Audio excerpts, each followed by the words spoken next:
again! It's over! He's done it again! Unbelievable! Oh, straight into the roof of the net. Nice one. Straight down the middle. Hi, welcome to Firstpost. I'm Rupha Ramani. Let's get the show started.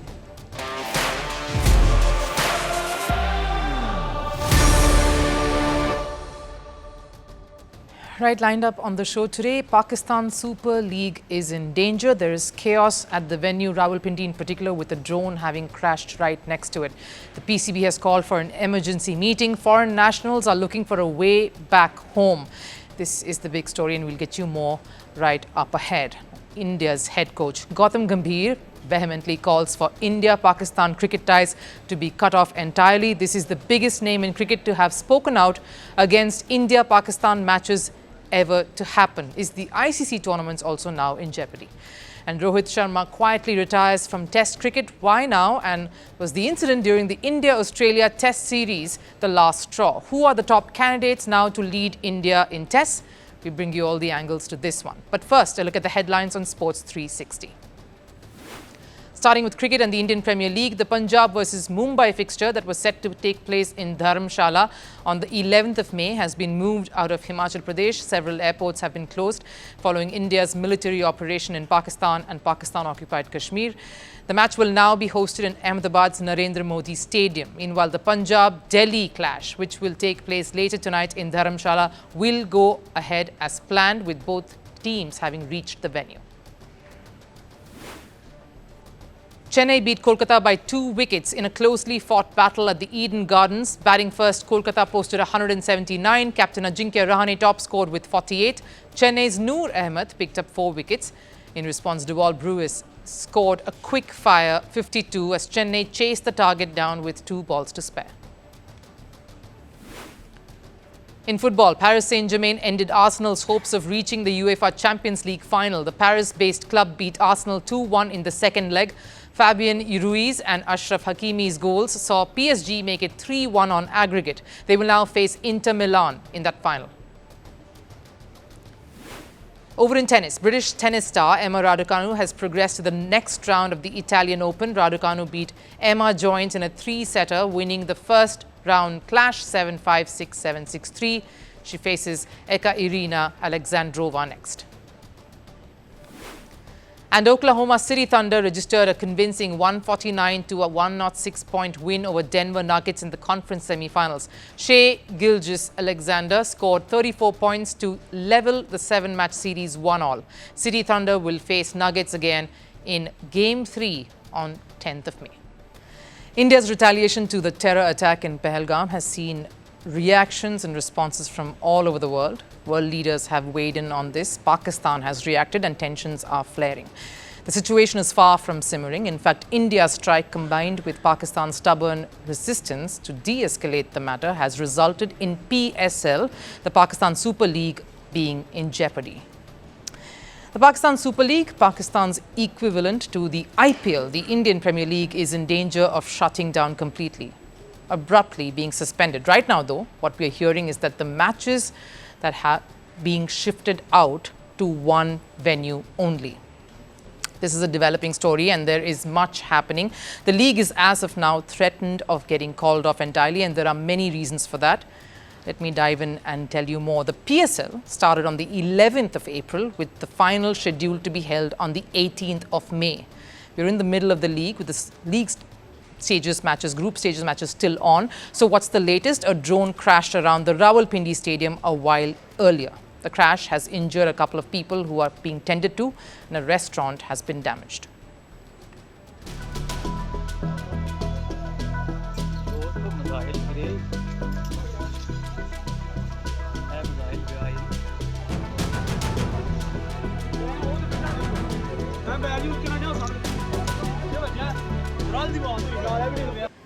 Pakistani reports state that authorities have sealed the area and are investigating the origins of the drone. Security has been compromised and there is utter chaos, though, surrounding the stadium. But here's the larger concern. Rawalpindi was set to host that very stadium where the crash occurred, was set to host a PSL game tonight between Peshawar Zalmi and Karachi Kings. The team's led by Pakistan former captain Babar Azam and Australian former captain David Warner, a high-profile face-off with many international players from West Indies, England, Australia, New Zealand and Afghanistan also involved in this face-off. So now it's not just about Pakistan, their civilians, their cricketers. It involves foreign nationals who did not foresee being in such a situation when they signed up contracts with the various PSL teams to play in the league, when they decided to come and be a part of the Pakistan Super League. So what are we immediately hearing? The relocation of the matches that are remaining. There are 7 of them. That's excluding the one that's going to be played today, including the knockouts and the big final, of course. They were set to take part across various venues, that is Lahore, Multan, and of course a few in Rawalpindi itself. There is a huge question mark now hovering over these matches, and particularly this venue, Rawalpindi. But so too Lahore and Multan, who've witnessed chaos and commotion since India's planned retaliation and attacks on the terror camps in neighboring areas. What we're hearing is that matches are set to be moved to Karachi, one of the venues that had hosted the ICC Champions Trophy a while back. So there has been renovation done there, and in terms of providing cricketing facilities, it is equipped to host the remaining PSL matches. That's as far as logistics go. But the bigger problem here, at what cost really? There are many other burning issues that PSL, and by that extension, the Pakistan Cricket Board, is forced to grapple with now. First and foremost, the security and safety of all cricketers who are involved in the tournament, everyone else as well. Cricketers from various countries who have issued travel advisories to their own people. England cricketers in particular want to get home and get home fast. There are many of them who are currently involved in the league, though no England cricketer has stepped out to speak formally about this. Currently, there are about 9 involved: James Vince, Tom Curran, Sam Billings, Chris Jordan, David Wiley, Luke Wood, Tom Kohler, Cadmore, Ravi Bopara, Alexander Hartley, all they both involved in coaching capacity. They are right now currently involved in the PSL. Though no England cricketer in particularly has stepped up to formally speak out against wanting to continue being a part of the PSL, English dailies are reporting that players are anxious. Twitchy is the word. There are nerves, undoubtedly, around playing in a country that has had a history of such incidents and violence, and more so now after their belligerent stand despite being caught out. And this has to be a nightmarish deja vu for England cricketers in particular. They were caught in a similar horrific situation when the Indian city of Mumbai was attacked by terrorists. 26/11, the year was 2008. England was touring India and were forced to cut their tour short. This is far worse. They are caught in the hotbed of what is increasingly proving to be one filled with chaos, mayhem and more bloodshed. A new low for PCB, who started the tournament thumping their chests, calling the ICC Champions Trophy a massive success. Their cricketers said PSL would be bigger than the IPL, that their tournament will pull in more crowd, will get more viewership, more eyeballs. Forget pulling in the TRPs, their own fans, the Pakistanis, failed to turn up to the venues in the last few weeks.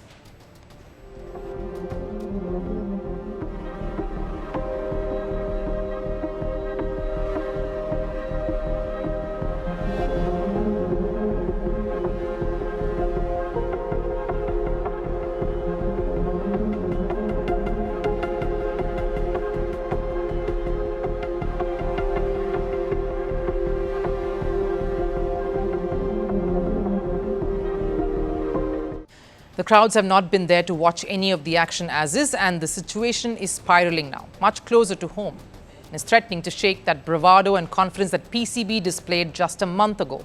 Of all going well, and of cricket, international, top-tier cricket finally returning to Pakistan.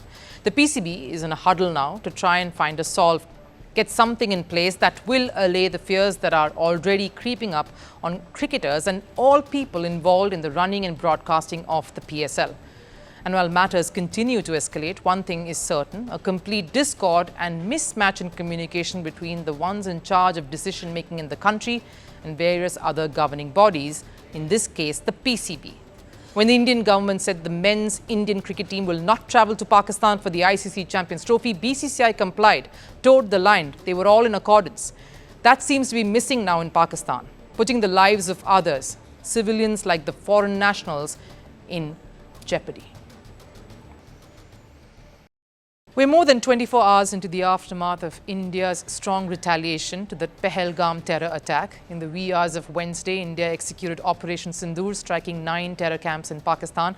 And this has only heightened some of the strong sentiments that the Indian cricketing fraternity has been expressing in pockets over the last few days. This time, the voice is much closer to the Indian men's national squad. It's coming from the top. The head coach Gautam Gambhir, who has emphatically called for a complete freeze of cricketing ties between India and Pakistan. It can't get louder than this. And to think he made the statement even before India's operation was conducted. Let's first look at what he said when asked about the situation between us and our neighbours, Pakistan. Matches will keep happening. Movies will be made.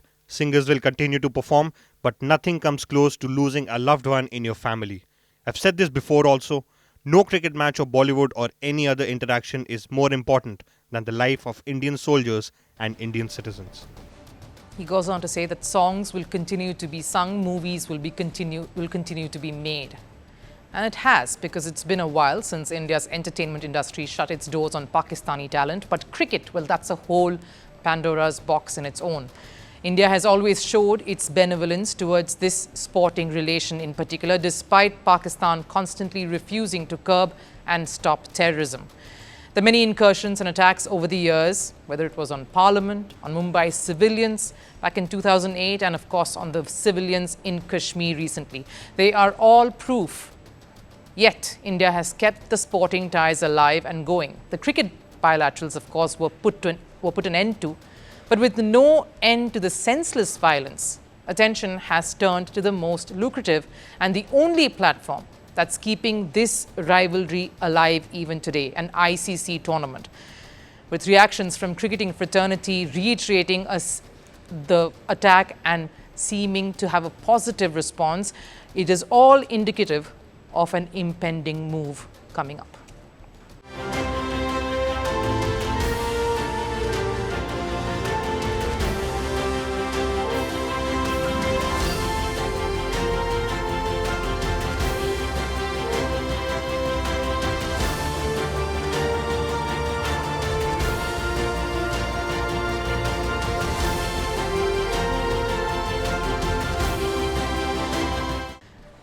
And with the Pakistan Prime Minister Shehbaz Sharif's belligerent response to India's retaliation, I guarantee you that this call to finish all face-offs with Pakistan and multi-team events will only gain more momentum and anger in the days to come, with Gambhir being the most prominent voice to join in that march.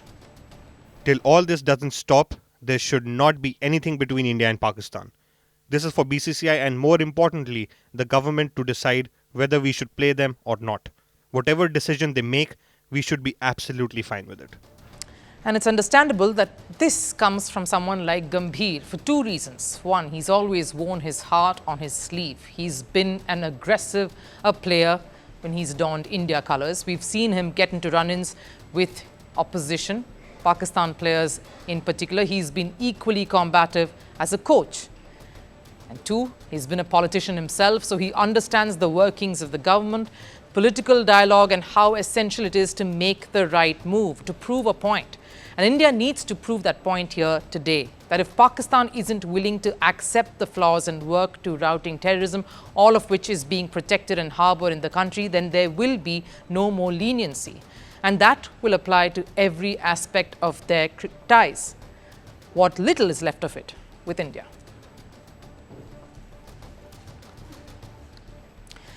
India is without a captain for the upcoming England Test series, because while India was busy engaging in their retaliation and all attention was diverted to the crossfires, Rohit Sharma quietly announced his retirement from Test cricket last evening.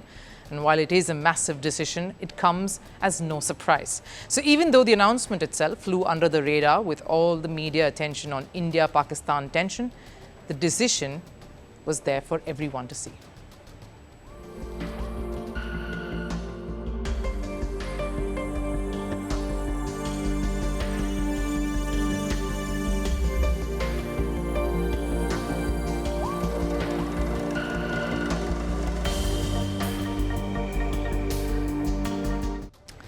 The tipping point was ironically India's series against Australia, the Test series that concluded some months ago. Rohit Sharma had joined the squad rather late. He had stayed back in India for the birth of his second child, and normally that accompanies a renewed sense of purpose, vigor and excitement. And he joined an Indian contingent that was riding high with a triumph in that first test, but it went all downhill from there. India went on to lose the series 1-3, and there were far too many reasons accounting for what added up being a dismal border Gavaskar series against Australia. Jasprit Bumrah picking up a niggle in the back towards the end of that series, and Rohit Sharma resting himself in the last test pretty much summed up a scorching Australian summer for India. And I'm not even going into more details here. Rohit Sharma realized his time as a captain and batter in the longest format was near. Not just because Rohit Sharma was rested for the final test in Sydney, but also Rohit as a player, as a captain himself, knows when it is time to call it quits. You have very little choice when you're traversing the last phase. You either quit when you are riding high or leave before being pushed out, and Rohit Sharma knew. Like in the Indian Premier League in 2024, when the franchise that he had helmed affairs for years looked to a younger captain to take charge, Rohit Sharma accepted the new role, but determinedly held on to the India T20 captaincy tag, took his side to a historic World Cup win, and with folded hands announced his retirement right after the final, thanking all his supporters to be by his side all this while till now and bidding farewell to the shortest format that he had ruled. He so desperately wanted it to happen that way in tests as well. Lead his side to another triumph that has been absent, the World Test Championship title that's missing, and then call it quits.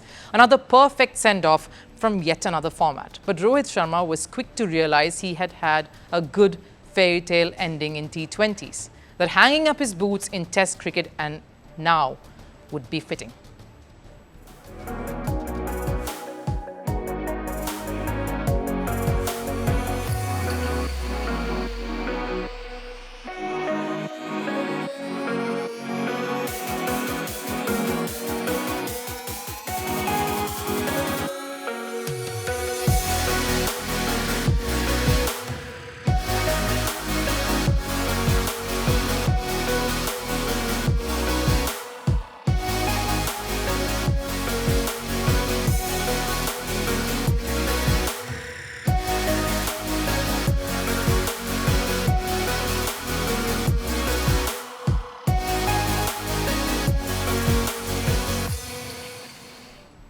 He has been an enduring figure in any dressing room that he is occupied and, of course, led as well. But that really couldn't brush aside the form that was coming under question, and rightly so. Rohit's form in tests had come under the scanner even much before the border Gavaskar trophy began.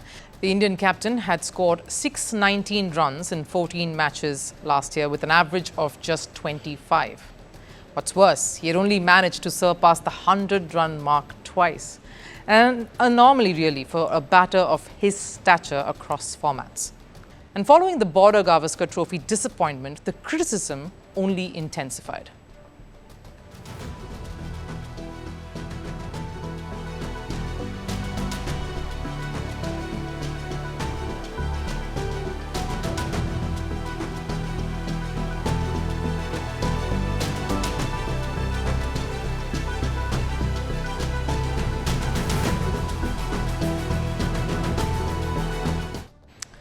He was dropped for that final test, but despite that, Rohit Sharma took it all in his stride. Instead of blaming the coaching staff, the management, he said it was his call to take a step aside, because he realized that maybe India did not need him that much in that last match.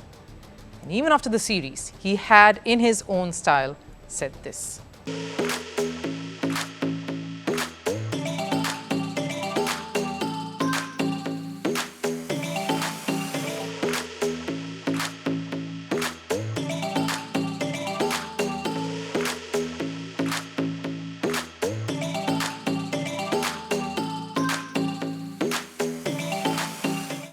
But with the England Test series approaching in just over a month, that's right after the IPL, the murmurs of India looking for a new captain, a younger captain, really started escalating. and with the BCCI hoping to start a new era, a fresh chapter in the new World Test Championship cycle, Rohit Sharma might have felt that it was time to move on from this format at this point. But the larger question, of course, is India ready to move on from Rohit? Sure, he hasn't had the best career as Test captain. For a team like India, a win percentage of 50 isn't as gratifying, doesn't justify the tag that India carries with the heavyweights they have. But what Rohit did was take India to their consecutive World Test Championship final in 2023, a huge achievement. Who is that able deputy now who can take over that particular role of a leader, of a man manager in a very complex and a dressing room that has superstars? In Indian cricket, whenever there is a transition, India have had strong deputies. Saurav Ganguly made way to MS Dhoni. Dhoni, of course, had Virat Kohli. The player touted to replace Rohit Sharma in tests was Jasprit Bumrah. But the need to safeguard his skills, his ability and push for longevity clearly means the stress on Bumrah's workload management is a bigger necessity right now than his presence as a captain in the ranks.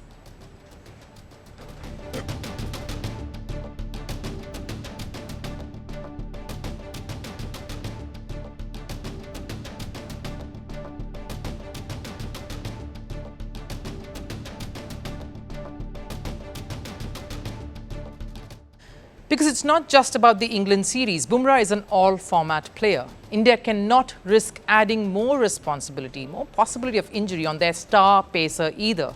During the Border Gavaskar Trophy, Bumrah was leading that pace attack almost single-handedly, which clearly took a toll on him. So India will be forced to look at a younger face, which brings us down to a few potential candidates: Shubman Gill, KL Rahul and Rishabh Pant, who've shown mentorship, leadership, leadership skills in the past. What's concerning though is that two out of these three players weren't regular starters for a major chunk last year. India played a total of 16 matches in 2024. Shubman Gill featured the most in 13, but KL Rahul and Rishabh Pant both missed 5 games out of that. Rishabh Pant's form has been concerning, with an average of 37 in 2024. But more than that, he does seem to be on shaky footing currently as captain of the Lucknow franchise. KL Rahul has seen a revival, yes, but in limited overs. And maybe captaincy isn't something that he really hankers for. He doesn't want to take it on at this point. Like we witnessed in the IPL with the Delhi franchise, the Lucknow experience probably scarring him, which makes Shubman Gill the most likely to don the captain's hat in tests. A young player who's finding his rhythm once again, leading Gujarat brilliantly in the Indian Premier League.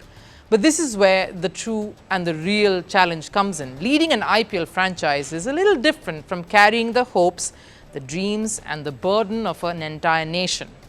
Sure, Gill has shown potential in league cricket, has shown potential as a leader, with bat and as a captain, as a strategist. But will he be able to carry the expectations of 1.4 billion people that comes with its praise and criticism, stay consistent with the bat and handle the pressures of captaining the national side? Exciting times lie ahead for Indian men's cricket. Time for last serve. Paris Saint-Germain fans lit up the city of Paris after they reached the final of the Champions League. Fans celebrated their first final since Kylian Mbappe's departure. Take a look.